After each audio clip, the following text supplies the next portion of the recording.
So I think this is the last slide we discussed last meeting about the exam, special examination and makeup exam. Okay. So in during the orientation with the dean, so didiscuss doon ni dean na yung about sa tinatawag na uh, removal exam. Okay. In our department catalog and handbook, it is clearly stipulated about the uh, removal exam. Ang pwede lang mag-removal exam ay yung mga students that have uh, a grade, the total grade of uh, 72 to 74. Okay? Yun, for the final grade. So, yun lang yung bibigyan ng uh, consideration to have a removal exam. Okay? And this removal exam are being filed. Pinafile siya. Okay? Then in the computation of the removal grade, 70%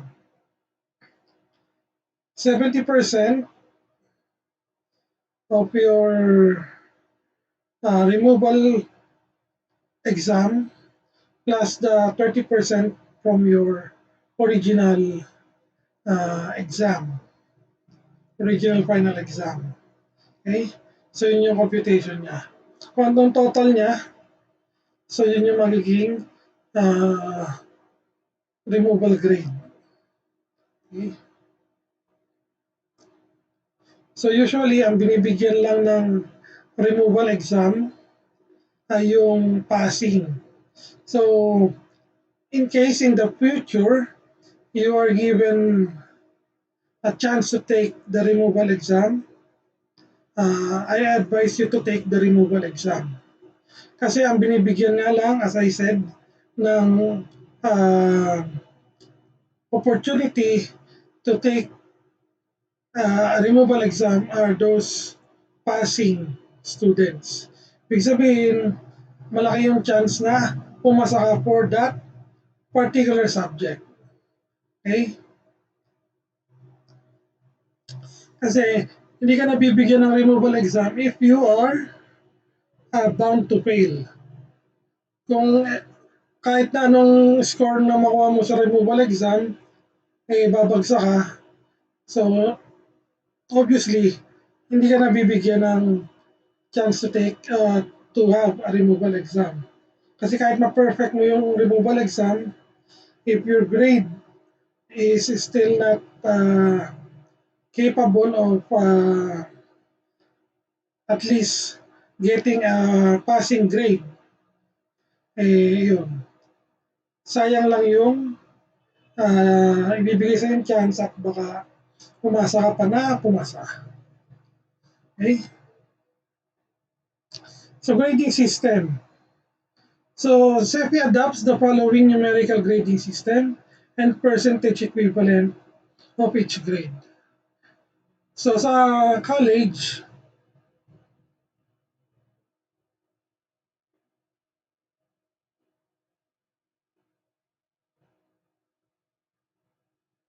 the grading system is numerical. Okay? So ito yung ating mga grades na pwede nyo makita sa inyong online grades. Okay? 1.0, 1.25, 1.5, 1.75, 2.0, 2.25, 2.5, 2.75, 3.0, and 5.0. So with their corresponding percentage equivalent. So yan yung, kung makikita nyo sa kabilang side, yung percentage.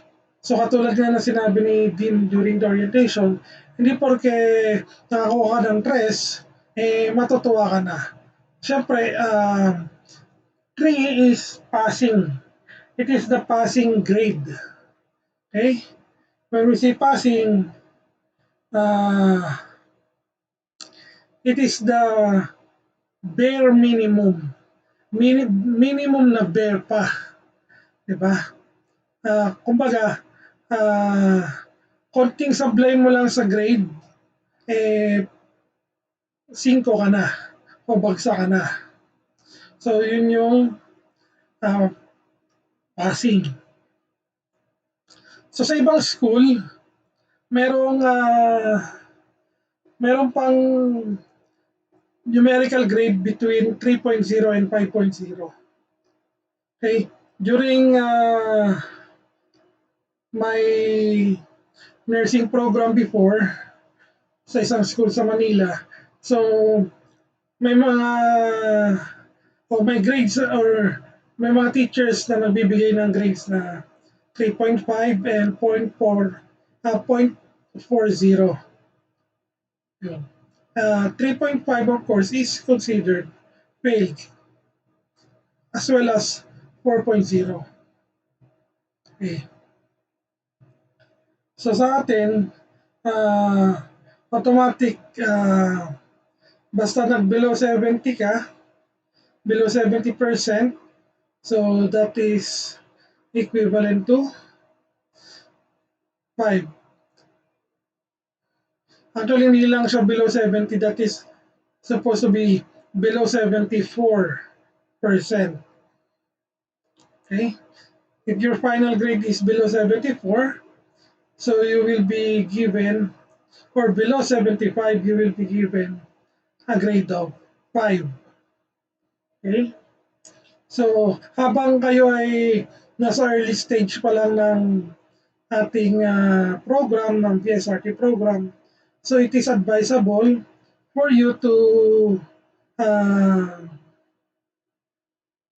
to collect or to do your best and get high grades. Kasi when you come to higher year, okay, so it will be difficult for you, for PSRT students to have high grades. Madalang ang maka 1 sa mga professional subjects or 1.25. So do sa ibang professional subjects, may nagbibigay pa ng 1.5, 1.75. But 1.25 and 1 medyo mahirap. Okay. And dun naman sa ibang professional subjects, normal na makikita yung grade is 2.5, 2.75, or even 3. Okay? Pero pag nga yung may 3 nga, papasok ka na sa uh, probationary period. Okay?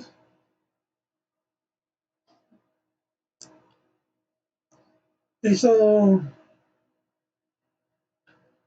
this is the grading system.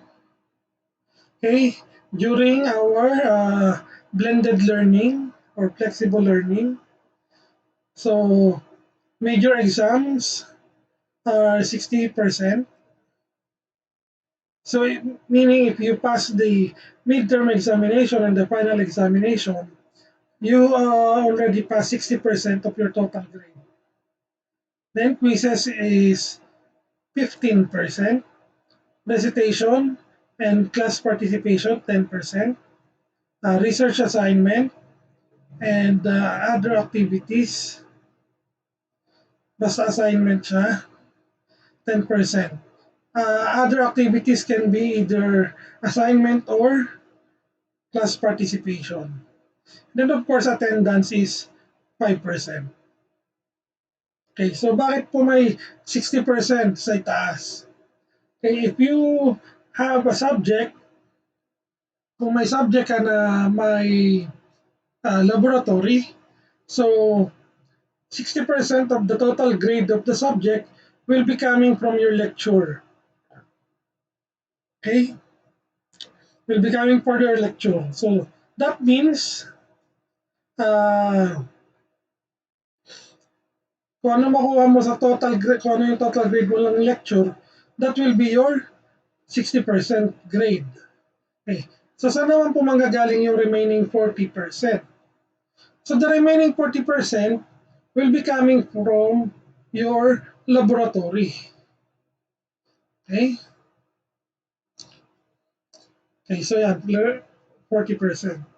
And the components of the grading, the grades for the laboratory subject or laboratory part of the subject are the following. Okay, so laboratory reports, okay, so 20%, laboratory activities and drills, 25%, okay, merong tinatawag na major competency examination. So it can be written, it can be practical, okay, can be written, can be practical, it can be oral. So depende na lang sa inyong instructor. Okay, and that would be 40% of your grade. So the bulk of the laboratory grade will focus on your laboratory activities and reports plus the major competency exam. Then special problems or projects or assignments, 10%. Then the attendance, 5%. And that constitute 100% of your laboratory grade and 40% of the total subject grade for subjects with laboratories. Okay? Naintindihan po ba yung grading system? Yes, sir. Thank you. So, yung another thing is our grading system is uh, hindi siya 50% ang passing katulad ng sinabi ni Dean. Our passing for any activities, any quizzes, exams are or is 60 60%. So paano siya kukumputin? So simple lang, the total your total score, okay? So yung total score mo, i-divide siya sa uh, number of items, total number of items. Okay? After mo siya ma-divide, so itatimes mo siya sa 0.60.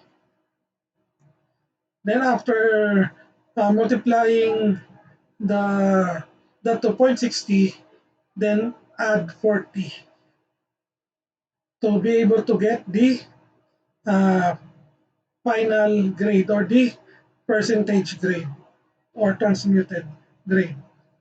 So in every 100 item exam, the passing is 58. 58 kasi when you round off the percentage grade for uh, the raw score 58, it is still equivalent to 75. Okay? So meaning 58, 59, 60, it's 75. Okay? That is for 100 item exam. So syempre, paliit ng pakunti ng pakunti yung number of exam, pataas ng pataas yung kanyang uh,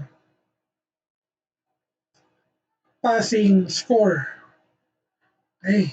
So remember, pag 1 to 20, yung exam, ang passing niya ay hindi 10. Ang passing niya is, I think, 13. Okay? So 13 or 12 or 13, but most probably it's 13. Okay? So yun yung passing grade or passing score. Okay? Okay, so in continuation, if a student fails to take an examination or to satisfy any other academic requirement. Example, term paper, report, or project, and the like. So the student will be given a grade of incomplete. Okay, so he must make or he must take an special examination or to satisfy the requirement within 1 year. Otherwise, the incomplete grade shall automatically become 5. Okay. So sa college, may special uh, grade na or special letters na nila makikita sa grading or sa grades. Ito yung INC. Okay? So, kung ibig sabihin niya incomplete, meaning either mayroon kang hindi napasa na requirement, activity na hindi nagawa o hindi na-submit, or exam na hindi mo na-take. Okay, so usually, i-advise ka naman ng iyong instructor regarding that. And you will be given 1 year to complete the activity, the exam, or uh, the project required by the instructor or teacher. Otherwise nga, kung hindi mo siya magagawa is magiging 5 siya. Magiging 5 yung iyong grade and you will repeat the subject. Eh, syempre, I will not advise you to wait for 1 year to complete the requirement that your instructor is asking. So as much as possible, you should complete or finish uh, the requirements being asked to you by your instructor na nagbigay sa ng incomplete na grade. Okay? Kahit wala pang 1 year or kahit wala pang 2 months or basta, huwag niyong papatagalin. Kasi ang nangyayari, nagiging problema, syempre in the future, lalo na kapag ito ay GE or General Education subject, hindi nyo naman na sila magiging professor or instructor. And kapag ganyan na maghanap ng mga professor, medyo mahirapan kayo sa paghahanap sa kanila. Lalo na kung vacation period, di ba? So mahirap. Or kahit na may klase, mahirap silang mahanap dahil they have their own schedule. Okay? So kaya nga, kapag sinabihan kayo ng instructor nyo na, you have to submit this requirement, so do it agad-agad. Okay, now we proceed to graduation requirements. So the following are prerequisite for graduation. So satisfactory compliance with all academic, non-academic, and other requirements of the college, degree programs, or certificate courses, or textbook courses of CEFI. Okay, as you can see, nakalagay dyan ay academic and non-academic. So when we say academic, these are the subjects in the curriculum of your program. So meaning, kailangan pasado ka sa lahat ng subject na nasa curriculum mo. Walang INC grade. Kailangan lahat ay may numerical grade. Okay? And non-academic requirements. Ano ba yung non-academic requirements ng program? Okay. Non-academic requirements includes successful defense of thesis or research. Okay? Sa College of Radtech, research is done individually. Okay, wala pong groupings ang thesis sa Radtech, individual ang thesis pagdating ng third year. And other non-academic requirements are the completion of internship hours, 2,112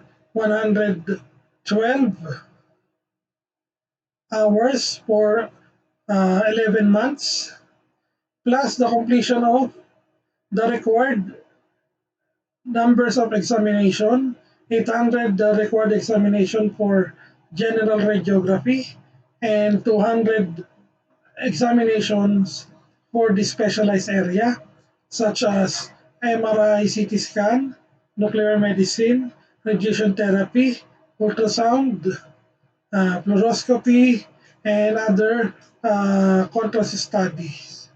So yun, ilan lang yan sa mga non-academic requirements. Okay? Then residence in the institution of at least one school year before the graduation for the degree programs or 2-year courses. Okay, but exceptions are allowed on a case-to-case basis. Pwedeng i-waive naman ng school yung residency sa institution. Yun nga lang, it is a case-to-case basis.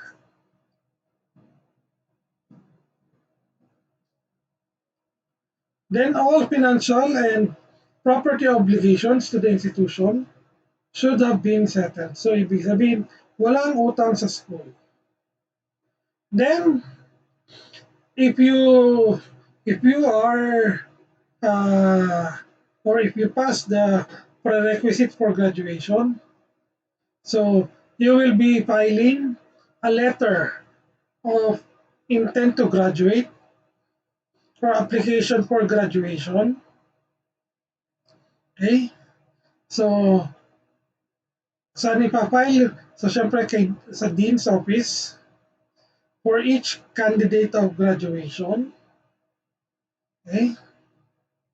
Then, it will be signed by the Dean and by the student. Syempre, may pirma ng student. Then it will be submitted to the Office of the Registrar. So, date of submission of the letter intent shall be posted in the bulletin boards. And the letter shall be returned to the student with remarks regarding his academic standing. Okay, so not only academic standing, but it will also uh, contain if you have documentary deficiencies. So ano po yung documentary deficiencies? Meaning you are lacking of the documentary requirements that was asked to you during your enrollment in your first year, or if you are transferee when you transfer. So like the TOR, okay, the Form 138 and the Form 137, etc. Okay?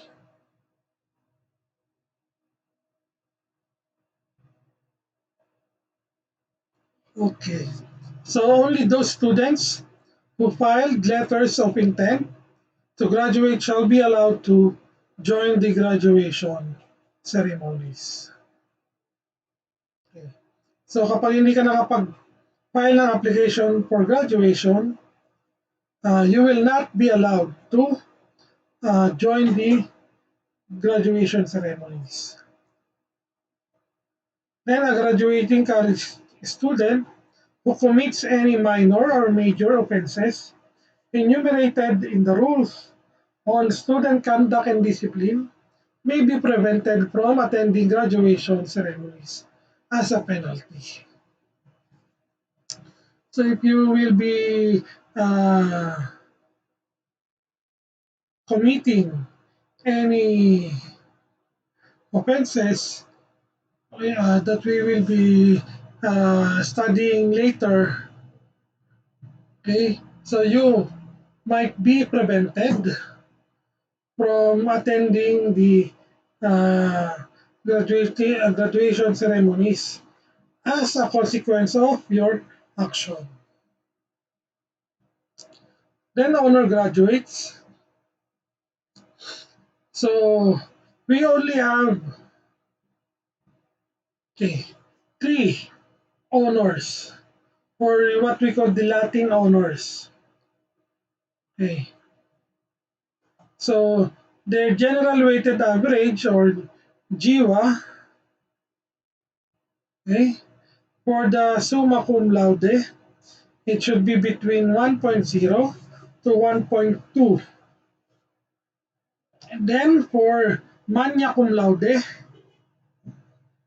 it should be 1.21 to 1.4. Okay. And of course, for cum laude, 1.41 to 1.6. Okay. So sa ating college, I think wala pang nakaka-manya and suma sa uh, BS RATTEC. Okay. The latest that we have is cum laude, in the person of Miss Angelique Giron, our latest top notcher, top 3 in the board exam. So siya ay cum laude. Okay? So syempre, hindi naman ibig sabihin wala pa nakakasumat manya cum laude sa RADTEC is wala na talaga. So nakadepende yun sa mga susunod na generation. Okay?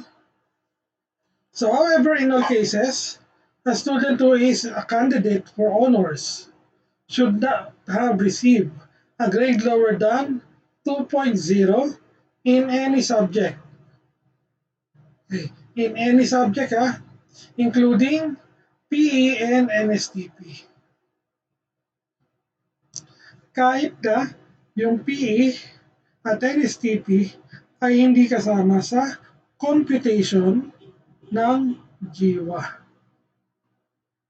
Pero kung siya ay may grade na 2 sa PE at NSTP, ay the said student will not be qualified to become a Latin honor. Okay, malinaw po yung mga naghahangad ng uh, maging Latin honors in the future. So these are your guidelines. Okay? So ang pinaka-target nyong pinakamababang grade ay 2.0. Kapag nakatanggap kayo ng grade na 2.25, then you will no longer be qualified to have Latin honors. Okay?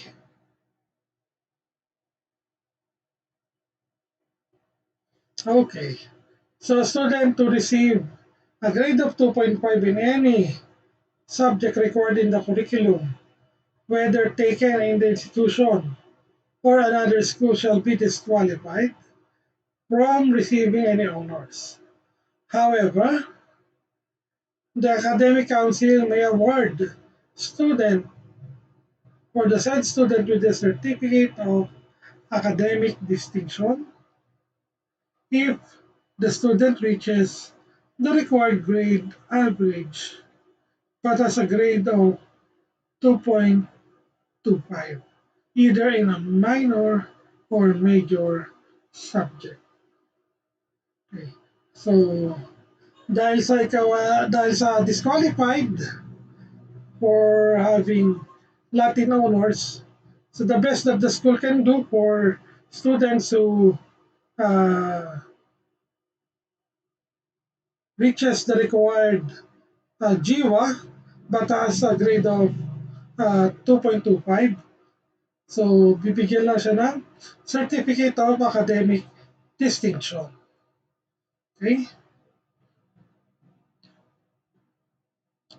And of course, in all cases, no failing grade shall have been received in both academic and non-academic subjects. So yan isa sa condition, okay?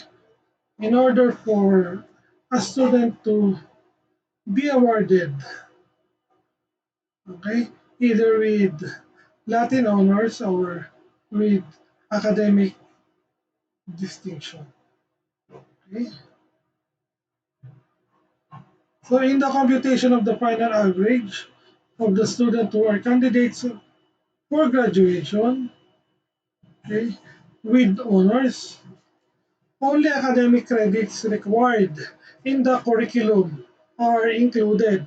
So hindi kasama sa computation yung PE, NSTP at SOCAT. Okay?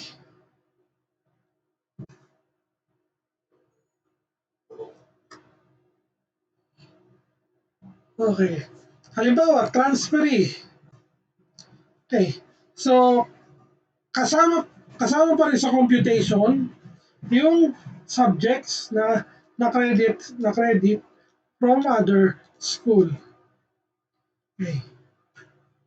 So kasi isasama siya sa computation provided that the subject is uh, a major or a professional subject or either a minor. Okay?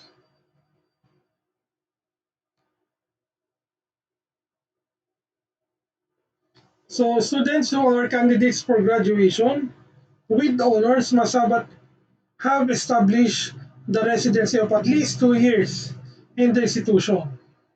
However, this requirement may be waived for very meritorious grounds. Re-enrolling in subjects previously taken in another school for the purpose of raising the jiwa is not allowed. Okay, so yung residency, so binanggit na naman dito, at least 2 years para sa mga uh, graduate with honors. Okay? So, unlike dun sa uh, nag-apply lang for graduation na 1 year, okay, or 2 semesters, for a transferee student na candidate for with the honors, yun. So, kailangan ay isa sa requirement yung 2 year residency sa school. Sabihin 2 years na siyang nag-aaral sa CEFI.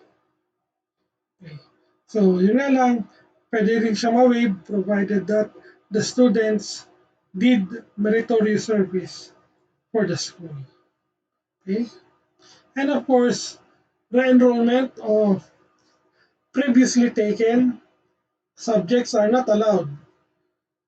Okay? So let's say may na-credit na subject, pero mababa yung nakuha mong grade doon, gusto mong ulitin para tumaas.